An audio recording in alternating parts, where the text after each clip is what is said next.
어릴 땐 그것 때문에 얼마나 주눅 들었는지 50살이 되고 나서야 가방끈이 긴 것보다 지갑이 두꺼운 게 더 좋다는 걸 알았지만 고등학교 졸업도 못한 저에겐 짧은 가방끈이 무거운 꼬리표 같았어요.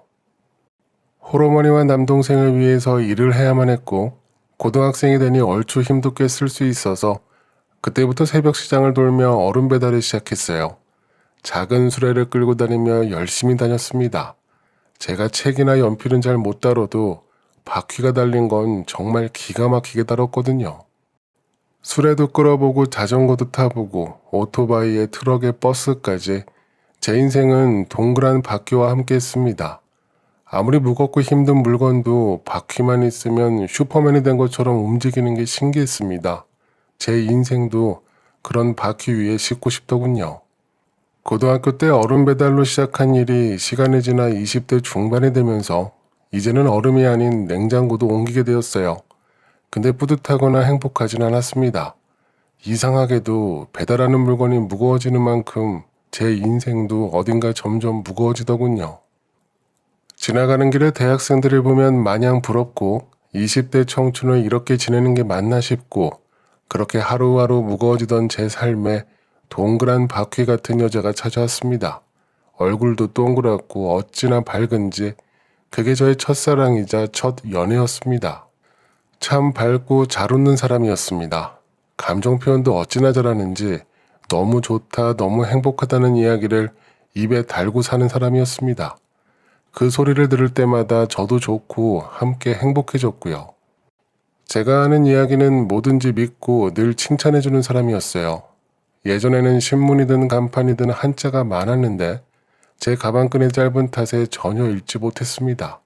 근데 한 번은 그 사람이 저에게 길에 보이는 광고판을 가리키며 저에게 물어보더군요. 저는 순간 얼굴이 화끈거리며 엄청 당황했어요.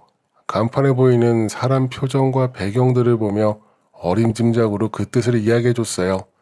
그러자 제 옆에서 손뼉을 치며 대단하다고 자기는 저 간판을 1년 넘게 봐도 무슨 소린가 몰랐는데 이제야 알았다고 엄청 좋아하더군요. 그때부터 저에게 이것저것 질문을 하는데 저는 계속 어림짐작으로 이야기해줬습니다. 그럼 또 옆에서 고개를 끄덕이면서 저보고 대단하다고 멋있다고 칭찬해줬어요. 제 짧은 가방끈이 그 사람과 함께 있으면 고무줄처럼 쭉쭉 늘어나는 것 같았습니다. 팥으로 메주를 쓴다고 해도 제가 말하면 믿을 것 같은 더 맛있을 것 같다고 손뼉을 칠 듯한 천진난만하고 대책 없이 밝은 사람이었습니다. 그 사람과 함께 있으면 아무것도 부러울 게 없었습니다. 칭찬의 힘이 정말 대단하더군요. 그렇게 저희는 정신없이 연애했고 제 나이 28살이 되던 해에 25살에 천진난만한 그 사람과 결혼을 했습니다. 그때가 제 인생에 가장 행복했던 시기였어요. 마치 제 발에 바퀴가 달린 것처럼 무슨 일을 하든 어디를 가든 힘들지 않았습니다. 결혼 후 2년이 지나 아내가 임신 소식을 알렸고 딸이었으면 좋겠다고 간절히 빌었는데 제 진심이 하늘에 닿았는지 세상 가장 이쁜 공주님이 태어났습니다. 그렇게 우리 세 식구 행복하게 지내면 된다고 생각했는데 아내 얼굴에 점점 그늘이 생겼습니다. 아내는 출산 후 육아 스트레스가 많아 보였어요. 늘 밖에 다니길 좋아했는데 아이 때문에 나가지도 못하고 집에만 있고 그 당시 저는 아빠가 되었다는 생각에 더 무리해서 일하던 상황이었거든요. 시간이 지나면 해결될 줄 알았습니다. 감정 표현을 잘하는 모습이 연애 때는 좋았는데 아내의 마음에 그늘이 생기고 나서는 주변 사람들에게 그늘을 옮기기 시작했습니다. 그때 저도 체중이 5kg가 줄고 옆에서 아내와 함께 마음고생이 많았고요. 일을 줄이고 함께 나들이도 가며 노력도 했지만 아내는 더 이상 웃지 않았습니다. 그렇다고 울지도 않더군요. 표정도 사라지고 온기도 사라지고 그렇게 간신히 버티며 지내다가 어느 날 아내가 저에게 그러더군요. 행복하지 않다고 행복해지고 싶다고 했어요. 행복이라는 단어가 그렇게 무거운 뜻인 줄 그때는 몰랐습니다. 그게 경고인 줄도 몰랐네요. 어느 날부터인가 아내가 웃기 시작하길래 아내가 다시 예전처럼 돌아온 줄 알았습니다. 마음의 병이 다 치유되었나 싶었어요. 근데 역시나 다른 이유로 밝았던 거였네요. 그날도 아내를 위해 오는 길에 족발집에 들려 앞다리살을 사다가 왔어요.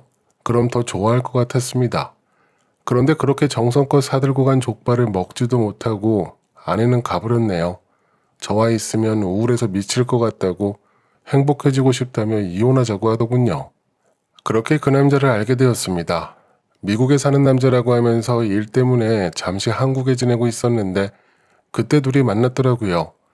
그 남자에게 미국에 대해 어떤 이야기를 들었는지 잔뜩 기대에 부풀어 있더군요.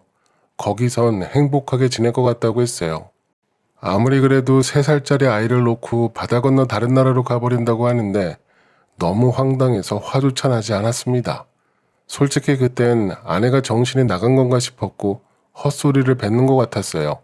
믿기 힘들었습니다. 저는 당연히 이혼 결정은 하지 못했고요. 근데 제 아내가 가버렸습니다. 보름 정도 지나서 아침에 눈을 떠보니 아내가 없어졌더군요. 정말 설마 하고 동네를 다 뒤져봤지만 흔적조차 없었네요. 처가에 연락해봐도 무슨 소리냐고 전혀 모르는 눈치였고요. 그렇게 하루아침에 아내가 가버렸습니다. 다음 날부터 저는 모든 걸 내려놓고 지냈어요. 아무런 의욕이 없었습니다. 본가에서 어머님이 찾아와 집안일을 해주시며 아이를 돌봐주셨어요.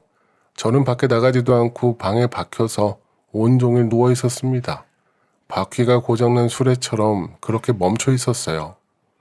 그러다 어느 날 어머니가 방문을 벌컥 여시더니 제 옆에 아이를 눕혀놓으셨어요. 그때까지도 그게 무슨 의미인지 몰랐습니다. 그날부터 아이와 함께 방에 누워 있었습니다. 한참 동안 심각하게 아이를 쳐다보고 있는데 이상하게도 아이도 저를 심각하게 보더군요. 그래서 이번엔 제가 억지로 웃음을 지으며 아이를 쳐다봤습니다. 그러자 아이도 웃더군요. 웃는 모습이 아내를 빼닮아서 그런지 갑자기 눈물이 났습니다. 그러자 아이도 똑같이 울기 시작했어요. 그 순간 등줄기에 뭔가 찌릿하면서 정신이 퍼뜩 드는데 전 곧바로 자리에서 일어나 샤워부터 했습니다. 도망친 아내는 이제 그만 잊기로 했어요. 그날부터 머릿속엔 딸 생각만 하며 지냈습니다. 예전보다 더 열심히 일하기 시작했고 제 동생도 옆에서 많이 도와줬어요. 나중에는 동생과 함께 사업을 하게 되었습니다. 동생은 인테리어 하는 일을 했었는데 트럭을 끌고 다니며 함께 운영하기 시작했고 엄청 대박이 나진 않았지만 부족하지 않게 지낼 수 있었어요. 그렇게 시간이 지나면서 아이도 점점 크면서 함께 웃을 일이 늘었습니다. 그렇게 4년이 지났을 때 아내가 찾아왔습니다. 살던 집은 그대로 지내고 있었거든요. 어느 날 집에 들어가려고 하는데 뒤에서 누가 부르길래 누군가 하고 돌아보니 아내였습니다. 예전보다 더 밝아진 모습에 신수가 훤하더군요. 제 앞으로 슬금슬금 오더니 잘 지내냐고 묻는데 저는 듣지도 않고 그냥 집으로 들어갔어요. 그날부터 아내는 계속 찾아왔습니다. 그러다 한 번은 제 팔을 붙잡고 대뜸 저에게 시간이 얼마 없다고 입원해야 한다고 하더군요. 한국에 치료받으러 들어왔다고 하면서 자기랑 이야기 좀 하자고 하는 겁니다. 그 소리를 들으니 더는 무시할 수 없었네요. 그렇게 지난 일들을 듣게 되었어요. 아내가 만난 사람은 미국에서 술을 판다고 하길래 술집을 운영하는 줄 알았는데 그 나라는 술만 파는 가게가 따로 있다더군요. 그 당시 너무 답답하고 죽을 것 같아서 말도 못하고 나와버렸다고 미안하다고 하는데 저는 아무 말도 하지 않고 있었습니다. 그러면서 자기가 이번에 유방암 치료를 받아야 할 것 같다고 벌 받는 것 같다면서 저를 보며 힘없이 웃는데 예전처럼 밝은 모습은 찾아볼 수 없었네요. 저보고 정말 미안하다면서 아이 얼굴을 한 번만 볼 수 없냐고 했습니다. 저도 언젠가 이런 일이 올 거라고 예상하고 있었습니다. 동생하고 몇 번 이야기도 나눴고요. 그때마다 동생은 절대 보여주지 말라면서 그냥 엄마는 죽었다고 말하라고 나중에 아이가 더 크면 엄마 찾아간다며 서로 못 만나게 하라고 신신당부했었거든요. 그때까지만 해도 절대 못 보게 할 생각이었어요. 근데 암까지 걸려서 온 사람에게 그리 매정하게 잘라버리지 못하겠더라고요. 그래서 다음날 아이를 데리고 근처 음식점에서 다시 만났고 그때가 제 딸이 초등학교 들어가기 직전이었는데 자기 엄마 얼굴을 보게 되었습니다. 동생은 그 소식을 듣고 저에게 찾아오더니 그럼 이번에 이혼이라도 확실히 매듭 지으라고 아직 둘이 이혼도 안 한 거 아니냐고 하더군요. 그래서 다음날 아내를 만나 이야기를 했는데 치료 마치고 다시 미국으로 돌아간다는 소리에 알겠다고 그럼 이혼을 매듭짓자고 했습니다. 아내도 이혼을 염두에 두고 있었는지 위자료도 갖고 왔고 양육비는 나중에 다시 주겠다고 하길래 병원비도 만만치 않을 것 같아서 그러라고 했습니다. 어디 병원인지 얼마나 오래 치료받는지 그런 건 묻지 않았어요. 그날 이후로 서로 볼 일은 없었습니다. 저희 딸은 초등학교에 입학해서 학교 생활 잘하고 할머니 품에 자라서 버릇이 없을까 걱정했지만 친구들과 사이좋게 잘 지내는 것 같았어요. 점점 자라면 자랄수록 자기 엄마를 쏙 빼닮기 시작했는데 감정 표현도 잘하고 칭찬도 잘하고 그럴수록 저는 불안했어요. 저희 딸은 할머니랑 사이가 참 좋았습니다. 숙제하다 모르는 것이 있으면 할머니에게 가서 물어보고 우리 할머니는 모르는 게 없다며 손뼉을 치고 그래서 그런지 저희 어머니의 손녀 사랑이 엄청나셨어요. 중학교 갈 때까지 품에 꼭 끌어안고 주무셨으니까요. 근데 저희 딸아이가 중학교에 들어가자마자 어머니가 건강이 나빠지기 시작하셨어요. 병원에 입원해서 마지막 순간까지 손녀만 찾으셨습니다. 저희 딸도 학교 마치면 곧장 병원으로 가서 할머니 옆에 꼭 붙어 있었고요. 결국 어머니는 그 해를 넘기지 못하셨고 그때부터 자기 엄마를 찾기 시작했습니다. 예전에 동생이 했던 말이 다 맞더군요. 데리고 와서 키워봐야 나중에 엄마 찾는다고 주변에서 그런 이야기를 많이 들었다고 했는데 우리 집도 마찬가지였습니다. 제가 채워줄 수 없는 부분이 있는 것 같았어요. 그래도 전처가 다른 나라에 있어서 그 점은 내심 다행이라고 생각했습니다. 그런데 딸만 엄마를 찾는 게 아니라 엄마도 딸을 많이 찾더군요. 몇 년 만에 또다시 전처가 찾아왔습니다. 저희 딸이 고등학교에 막 들어갔을 때였는데 이번엔 절대 안 보여주려고 필사적으로 막았거든요. 근데 천륜을 어찌 막겠습니까? 그렇게 오랜 세월 서로 못 보고 지냈는데 단번에 알아보더군요. 딸아이 학교까지 어떻게 알고는 정문 앞에서 만났다고 하던데 그 소리를 듣자마자 심장이 철렁 내려앉았습니다. 왠지 이번에도 하루아침에 저희 딸이 사라져버릴 것 같았어요. 역시나 전처가 아이 데리고 미국에서 잠시 지내면 어떨까 한다고 남들은 어학연 수다 모다 비싼 돈 들어가면서 하는데 이거라도 딸에게 해주고 싶다고 이야기하자 옆에 있던 저희 딸이 엄청 좋아하는 겁니다. 미국 좋아하는 것도 지 엄마를 빼닮았더군요. 그날부터 저희 딸은 바람이 잔뜩 들어가서 난리도 아니었네요. 저는 그 모습을 보자 예전 전처가 바람나기 전 상황이 떠올랐습니다. 가지 말라고 붙잡고 싶었지만 마치 그때처럼 하루아침에 자기 엄마랑 떠나버릴 것 같았고 억장이 무너지는 기분이었습니다. 그렇게 한 달 뒤 방학하자마자 저희 딸도 미국으로 갔습니다. 집에 돌아오니 아무도 없더군요. 딸의 방에 혼자 들어가 한참을 울었습니다. 이러다가 미국에 눌러 산다고 하면 어쩌나 걱정이 말도 아니었네요. 그래도 저희 딸이 매일 전화를 해줘서 아침 9시만 되면 기분이 좋아졌어요. 그때가 미국 시각으로 밤 8시인데 자기 전에 꼭 저에게 전화를 걸었거든요. 그렇게 한 달 정도 아무 문제 없이 잘 지냈는데 어느 날 모르는 번호로 전화가 오더군요. 그때가 한국 시각으로 밤 9시였는데 딱 봐도 국제전화 같아서 뭔가 이상하더군요. 서둘러 받아보니 딸의 목소리가 아니었고 전처가 저에게 전화를 한 거였어요. 순간 걱정이 되어 무슨 일이냐고 했더니 역시나 딸 이야기를 하더군요. 딸이 여기 생활을 너무 좋아한다고 학교도 옮기고 싶어하는 눈치라면서 전학시키는 이야기를 저에게 묻더군요. 저는 그 이야기를 듣자마자 마치 예전처럼 등줄기가 순간 찌릿했습니다. 도저히 가만히 있기 힘들었어요. 다음날 아침에 딸과 통화하면서 거기 생활은 마음에 드냐고 여러 번 물어봤는데 딸은 신기하긴 한데 불편하기도 하다면서 엄청 좋아하는 것 같진 않았어요. 그렇다고 제가 먼저 전학 이야기를 꺼낼 수도 없었습니다. 혼자 속으로 걱정만 하며 지내고 있는데 며칠 뒤 다시 전처에게 연락이 오더니 전학 이야기를 저에게 하더군요. 저는 듣자마자 불같이 화를 냈습니다. 절대 안 된다고 단칼에 잘랐어요. 제가 언성을 높이자 전처는 갑자기 웃으며 뭐가 되었든 빨리 결정하라고 방학 끝나기 전에 결정해야 한다고 재촉했어요. 그 이야기까지 들으니 도저히 가만히 있을 수 없었습니다. 기분 같아서는 헤엄이라도 쳐서 지금 당장이라도 보러 가고 싶었습니다. 동생에게 이 이야기를 하니 아니 무슨 거기가 일본이나 중국도 아니고 13시간이 걸리는 곳인데 비행기 표값만 해도 몇백씩 나간다고 하면서 딸하고 더 통화해보고 생각하라는 겁니다. 아무리 봐도 이상하다고, 딸이 괜찮다고 하는데 전처가 혼자 저러는 게 말이 안 된다고 했어요. 근데 솔직히 그런 소리도 들리지 않았습니다.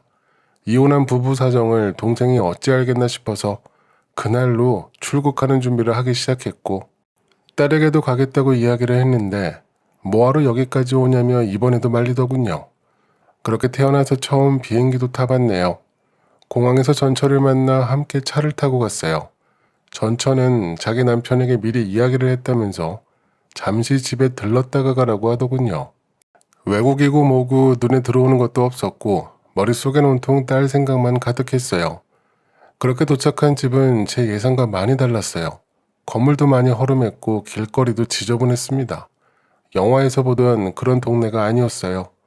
그런 곳에서 지냈을 딸을 생각하니 답답하더군요.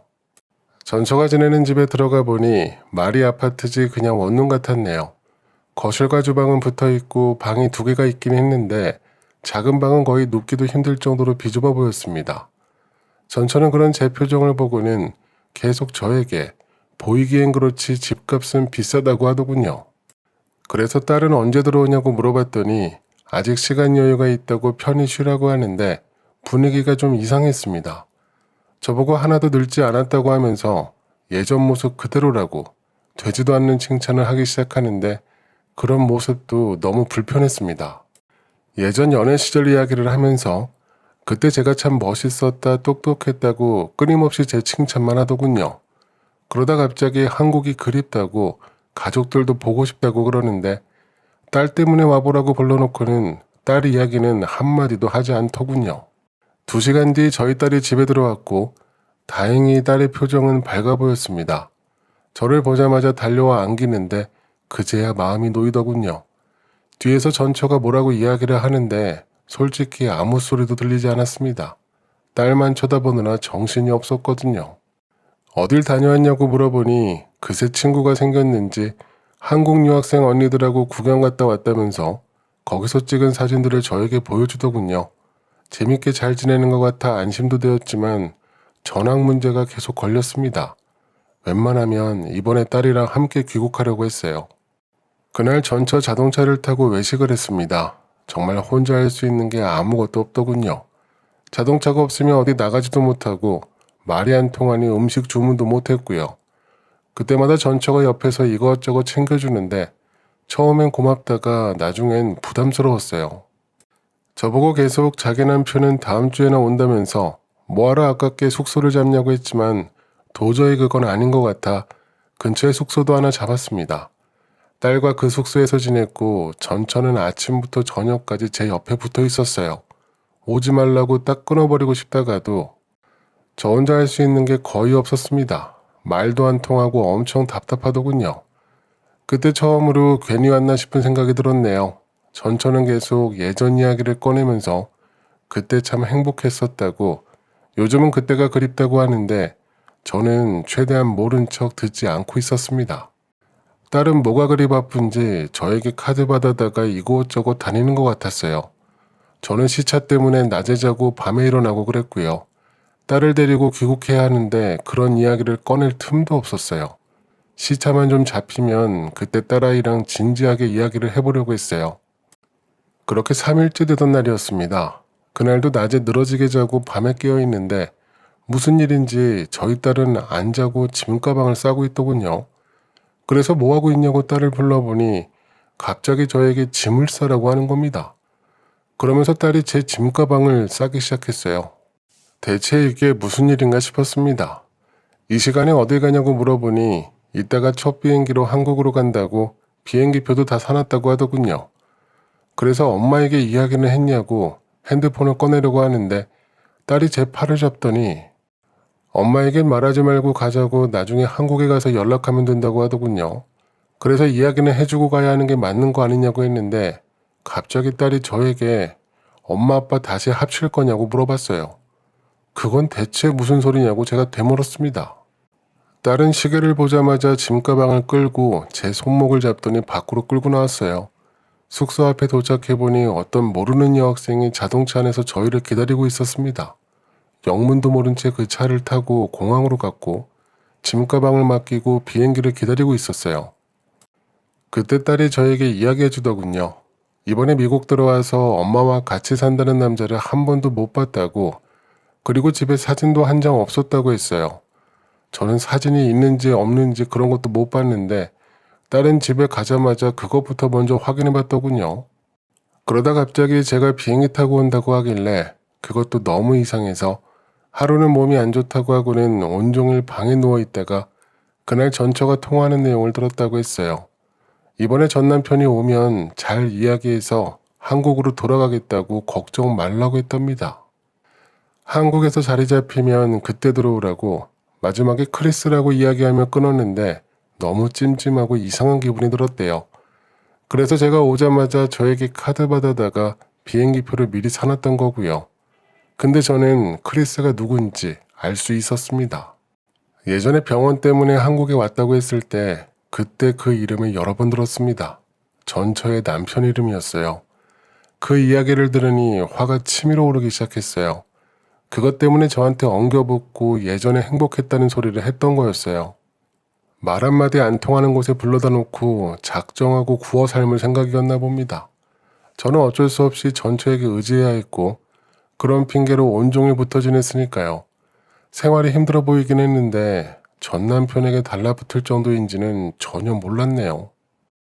딸은 제 표정을 보자마자 걱정이 되었는지 괜히 자기 때문에 합치지 말라면서 아빠가 얼마나 힘들게 살았는지 누구보다 더 잘한다며 제 손을 잡더군요.